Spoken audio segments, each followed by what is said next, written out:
Hi guys, welcome back to my channel. இன்றைக்கி நீங்கள் என்ன ரெசிபி பார்க்க போகிறீங்கன்னா, நாட்டுக்கோழி குழம்பு. இது ரொம்ப ஹெல்தியானது. இந்த குழம்பை எப்படி செய்கிறதுன்னு பார்க்கலாம். வாங்க வீடியோக்குள்ளே போகலாம். நான் 1/4 கிலோ நாட்டுக்கோழி வாங்கியிருக்கேன். இதை நல்லா ஹாட் வாட்டரில் வாஷ் பண்ணிவிட்டு மஞ்சள் போட்டு சுத்தப்படுத்தி எடுத்து வச்சுருக்கேன். இதுக்கு தேவையான பொடி வறுத்து எடுத்துக்கலாம். 1 டேபிள் ஸ்பூன் சோம்பு, 1 டேபிள் ஸ்பூன் சீரகம், 1 டேபிள் ஸ்பூன் மல்லி, கொஞ்சமாக ஒரு ஸ்டார் பட்டை இலை, அதுக்கப்புறம் வாசனைக்கு கருவேப்பிலை, ஒரு கைப்பொடி எடுத்து வச்சுக்கலாம்.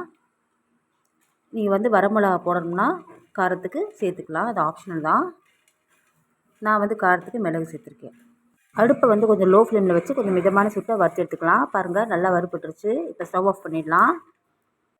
இது சூடு ஆறின பிறகு மிக்சியில் இந்த மாதிரி பொடியாக குறைன்னு அரைச்சி எடுத்து வச்சுக்கலாம். இந்த மாதிரி இது செய்ய தேவையானது 2 புல்லரி வெங்காயம் பொடியாக கட் பண்ணி எடுத்து வச்சுக்கலாம். 2 தக்காளி நல்லா வாஷ் பண்ணிவிட்டு கட் பண்ணி எடுத்து வச்சுக்கலாம். இதுக்கு தேவையான அளவு இஞ்சி பூண்டு விழுது அரைச்சி எடுத்து வச்சுக்கலாம்.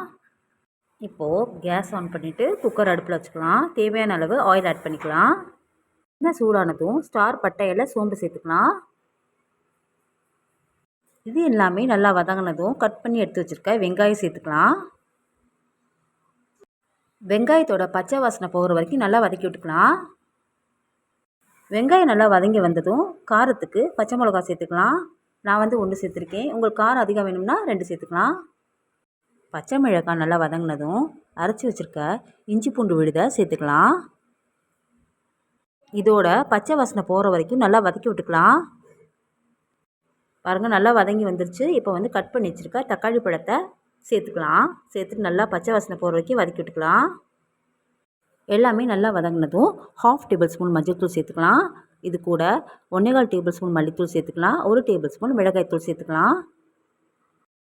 இது எல்லாத்தையும் கலக்கிறதுக்கு கொஞ்சமாக வாட்டர் ஆட் பண்ணிவிட்டு எல்லாத்தையும் சேர்த்து நல்லா கலந்து விட்டுக்கலாம். இது கூடவே அரைச்சி வச்சுருக்க மசாலா பொடியை கொஞ்சமாக எடுத்து மேலே தூவி விட்டுக்கலாம். பாதி வச்சிடலாம். எல்லாத்தையும் தூவ வேணாம், பாதி தூவிட்டு பாதி வச்சிடலாம். இப்போது ஸ்டவ்வை கொஞ்சம் லோ ஃப்ளேமில் வச்சு எல்லாத்தையும் வாஷ் பண்ணி வச்சுருக்க சிக்கன் எல்லாத்தையும் இது கூட சேர்த்து ஆட் பண்ணிவிட்டு நல்லா கலந்து விட்டுக்கலாம். இப்போது இது வேகிறதுக்கு 2.5 கிளாஸ் அளவு வாட்டர் ஆட் பண்ணிக்கலாம். 2.5 கிளாஸ் அளவு வாட்டர் ஆட் பண்ணிவிட்டு எல்லாத்தையும் சேர்த்து நல்லா கலந்து விட்டுக்கலாம். கலந்து விட்டுட்டு தேவையான அளவு சால்ட் ஆட் பண்ணிக்கலாம். தேவையான அளவு உப்பு ஆட் பண்ணிக்கலாம். இப்போ கலந்து விட்டு கரெக்டாக இருக்கான்னு செக் பண்ணிவிட்டு இப்போ ஹை ஃப்ளேமில் வச்சுக்கலாம். வச்சுட்டு லிட்டை க்ளோஸ் பண்ணிவிட்டு விசில் வச்சிடலாம். 2 விசில் வந்ததுக்கப்புறம் ஆஃப் பண்ணிடலாம்.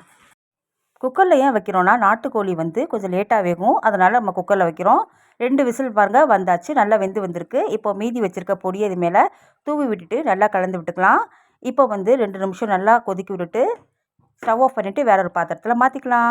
மாற்றிட்டு சர்வ் பண்ணிடலாம். இப்போ பாருங்கள், சுவையான நாட்டுக்கோழி குழம்பு தயாராகிடுச்சு. நீங்களும் வீட்டில் ட்ரை பண்ணி பாருங்கள். உங்களுக்கு இந்த ரெசிபி பிடிச்சிருந்தா மறக்காமல் லைக், ஷேர், சப்ஸ்கிரைப் பண்ணுங்கள். கூடவே பெல் ஐக்கானை கிளிக் பண்ணிடுங்க.